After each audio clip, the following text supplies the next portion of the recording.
let's cover now setting goals. Let me show you something that turned me every way but loose. I've never been the same since I found out about it. Learning how to set goals.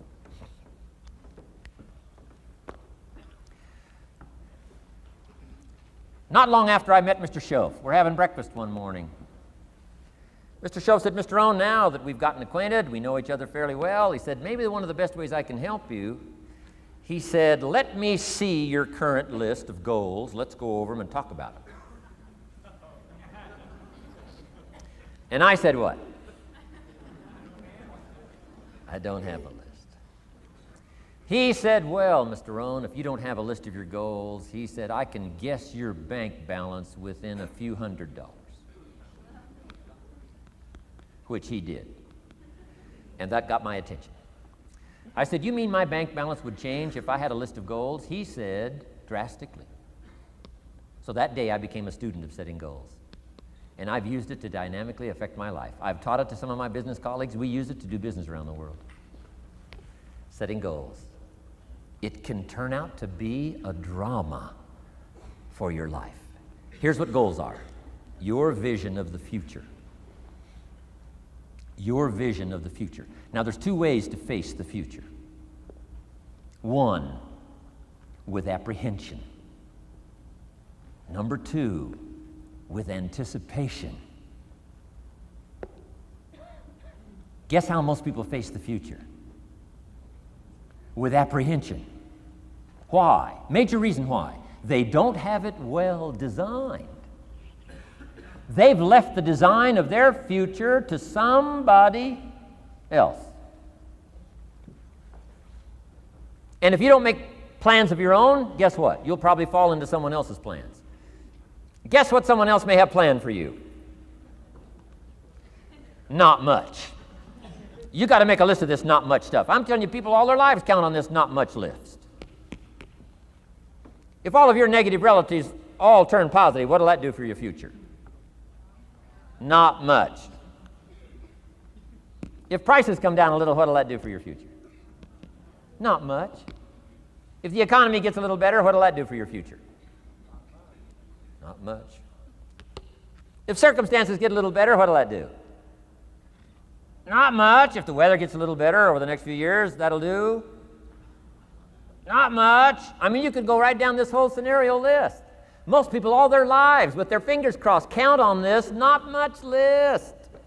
That's why 10 years from now, they'll be driving what they don't want to drive, living where they don't want to live, wearing what they don't want to wear, doing what they don't want to do, having what they don't want to have, maybe become what they didn't want to become. And it all starts by counting on something that's not going to count much. You say, well, then how can my life dramatically change? You got to count on yourself. And here's one of the things you got to count on, your ability to design the future. It's called the promise. And the promise of the future, if you'll design it well, can have an awesome effect on your life. But if you face the future with apprehension, you'll take hesitant steps all day, uncertain steps all day. And if you take uncertain steps all day for 6 years, you can imagine how empty your life can be. We've got to help our kids with the promise of the future. Now here's what's connected to the promise, the price. The price to pay. But I'm telling you, the price is easy if the promise is clear. One of the better notes to make for today. The price is easy if the promise is clear and powerful. But the price seems almost too much to pay, too much to get over, too much to accomplish if the promise isn't clear, if the promise isn't powerful.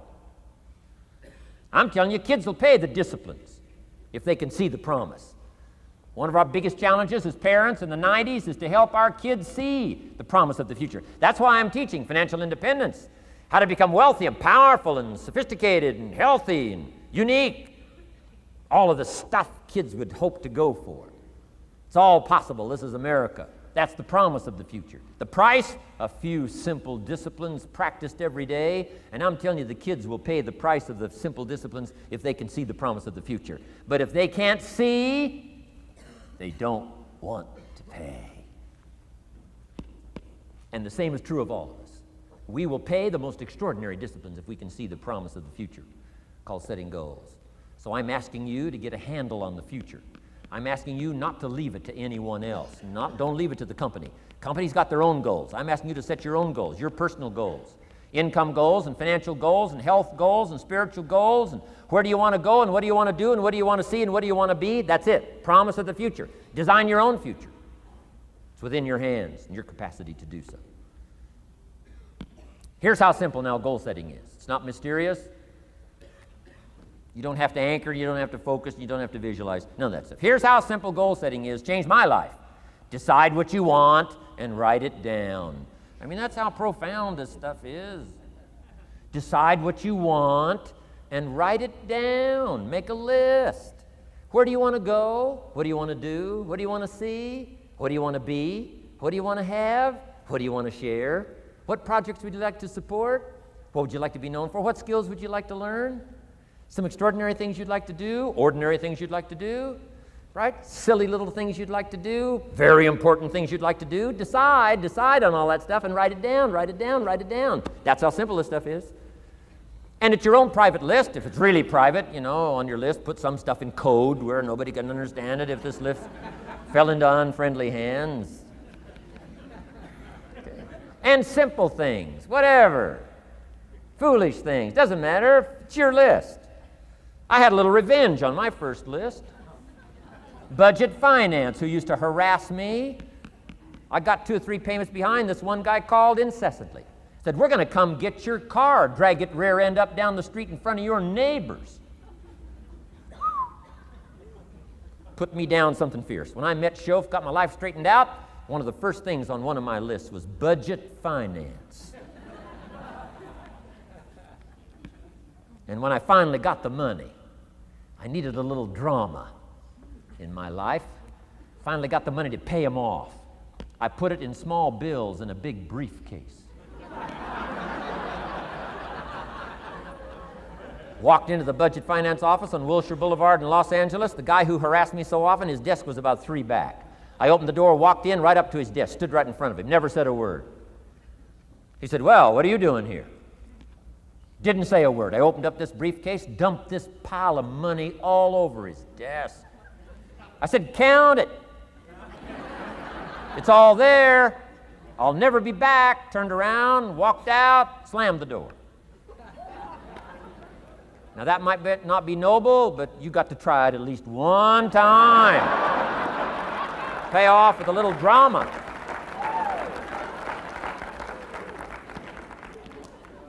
Got to check them off my list. Keep your list with you. I keep my list in my journal so that I can go back. 5 years ago, here was my list. And I'm a little embarrassed. Here's what I thought was so important now.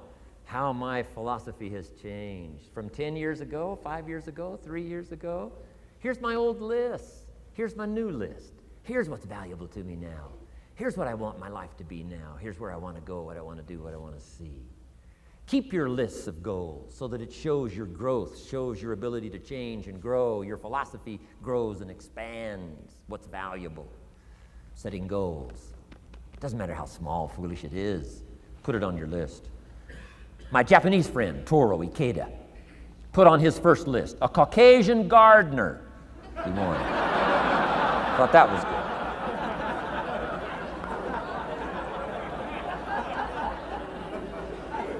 I like that.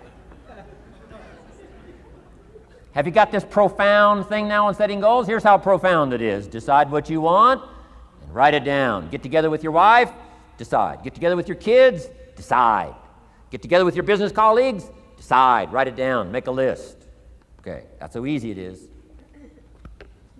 Now let me give you one more scenario on setting goals. When I started making my first list, Mr. Shof said, Mr. Rohn, looks like we're going to be together for a while. He said, I've got a suggestion for you. He said, I think one of the first goals you ought to set, you're a 25-year-old American male, sure you've made some mistakes, but now you're on the road to better things. You got a family, worth it. Reasons makes the difference.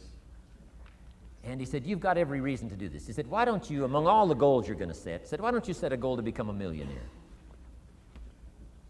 A millionaire. This is America. All the possibilities are available. Why don't you set a goal to become a millionaire? He said, it's got a nice ring to it.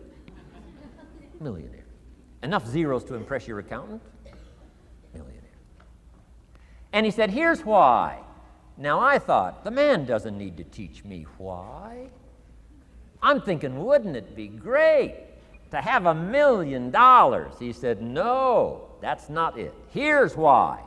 And I had one of the greatest lessons I ever learned, and I'm about to share it with you. This will be worth the price of being here today if you can capture what I'm about to share with you. Babysitter fees, whatever else you paid. Some of you missed some sales today to be here, so this is a costly day for you. But what I'm about to share with you changed my whole life. Here's what Mr. Shoaff said. Set a goal to become a millionaire. And he said, here's why. For what it will make of you to achieve it. And I got one of the greatest classes in one sentence I've ever received in my life. Set a goal that'll make you stretch that far. For what it will make of you to achieve it. What a brand new reason for setting goals. What an all-encompassing challenge to have a better vision of the future. What for? To see what it will make of you to achieve it. And here's why. The greatest value in life is not what you get. The greatest value in life is what you become. Major question to ask on the job is not, what am I getting here?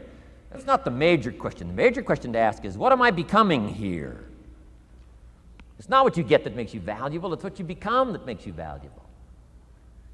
So Shoaff said, set a goal to become a millionaire. For what it will make of you to achieve it. Then he said, when you finally have become a millionaire, now, he said, what's important is not the money. I thought, wow, I've got some more to learn.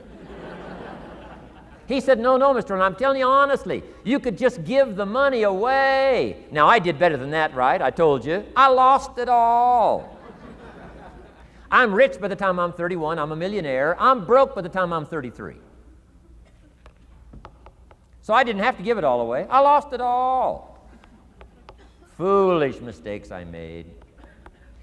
I'm a farm boy from Idaho. That early money drove me bonkers. I used to say, how many colors does it come in? I'll buy them all. I went crazy over that first money. I just went crazy. And then I made that one foolish mistake, right? Continuing guarantee. I mean, I'm so naive off the farm. I don't know what continuing means. And a few other mistakes. And by the time I'm 33, I'm broke. Now, I've made and lost millions since then. But what an experience that was. And I'm telling you, the man was right. When I finally was broke at age 33, guess what I discovered? My money did not mean that much. It represented only a fraction of all my assets. Shoaff said, once you become a millionaire, Mr. Rohn, you can give all the money away. Because he says, what's important is not the money. What's important is the person you've become. Now, let me give you the key phrase on setting goals. Set the kind of goals that will make something of you to achieve them. Set the kind of goals that will make something of you to achieve them.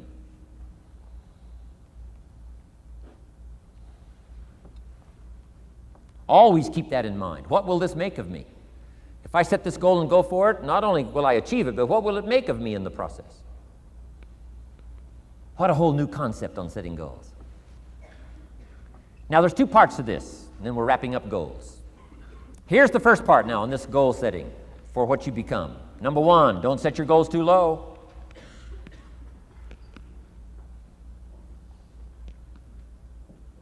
Interesting, we teach in leadership. You'll find it on the cassettes. Don't join an easy crowd. You won't grow. Go where the expectations are high. Go where the demands are high. Go where the pressure's on to perform, to grow, to change, to develop, to read, to study, to develop skills. I belong to a small group. We do business around the world. You cannot believe the expectations at that level.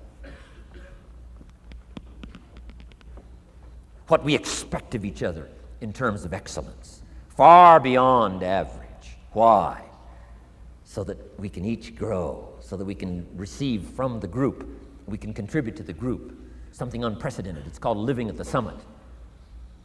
Go where the demands are high. Go where the expectations are strong, so that it'll provoke you, push you, urgently insist that you not remain the same for the next couple of years, the next 5 years, that you'll grow and change. So don't set your goals too low. The guy says, well, I don't need much. Well, then you don't need to become much.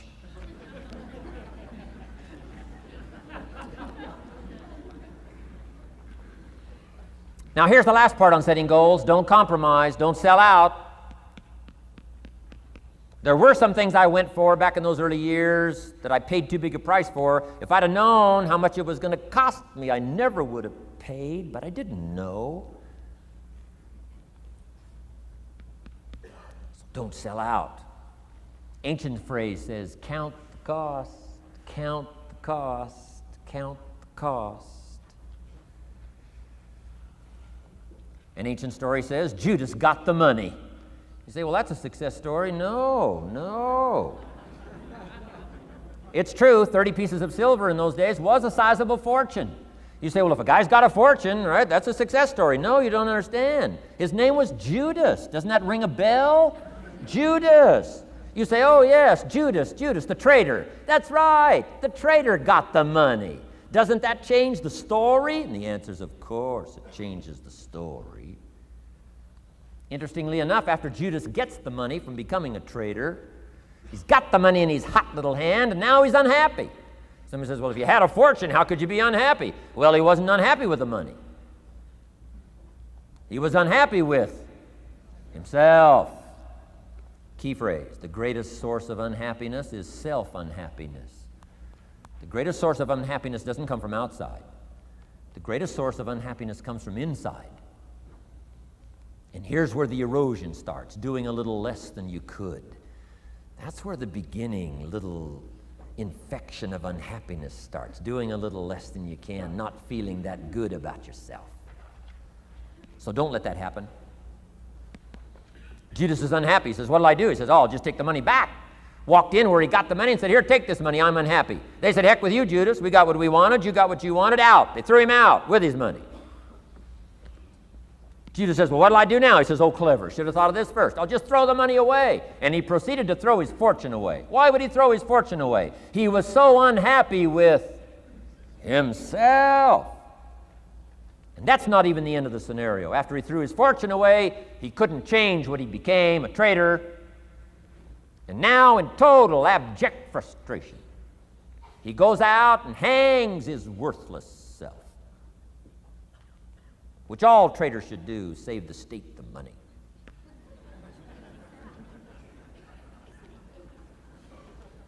Why such a tragic end? Because he was so unhappy with himself. He sold out. He paid too big a price.